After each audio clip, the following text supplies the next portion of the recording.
தேடல் வாயிலாக உங்கள் அனைவரையும் சந்திப்பதில் மிக்க மகிழ்ச்சி அடைகின்றேன். இன்று தேடிக்கொண்டு வந்த விடயம் 5 வருடங்களில் 10 லட்சம் வேலைவாய்ப்புகள் உருவாக்கப்படும். நாமல் அறிவிப்பு. இலங்கையில் எதிர்வரும் 5 வருடங்களில் 10 லட்சம் வேலைவாய்ப்புகள் உருவாக்கப்படும் என ஸ்ரீலங்கா பொதுஜன பெரமுனவின் ஜனாதிபதி வேட்பாளர் நாமல் ராஜபக்ஷ தெரிவித்துள்ளார்.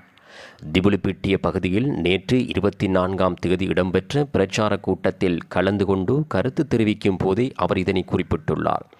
இங்கு தொடர்ந்தும் கருத்து தெரிவித்த அவர், கடந்த காலங்களில் எரிபொருள் மற்றும் எரிவாயுவுக்கான வரிசைகள் ஏற்பட்டிருந்தன. எனினும் கடவுச்சீட்டு, தேசிய அடையாள அட்டை மற்றும் சாரதி அனுமதி பத்திரங்களுக்கான வரிசைகளை ஏற்படுத்த ஒருபோதும் இடமளிக்க முடியாது. அதற்காக தொழில்நுட்பத்துடன் இணைந்த புதிய வேலை திட்டங்கள் கொண்டு வரப்படும். தேர்தல் காலங்களில் தேர்தல் மேடைகளில் சம்பளங்களை அதிகரிப்பதாக வாக்குறுதியளிக்கும் கலாச்சாரத்துக்கு முற்றுப்புள்ளி வைக்கப்படும்.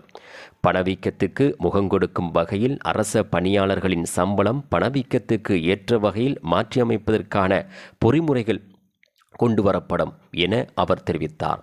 மீண்டும் ஒரு தேடல் வாயிலாக உங்களை சந்திக்கின்றேன். நன்றி.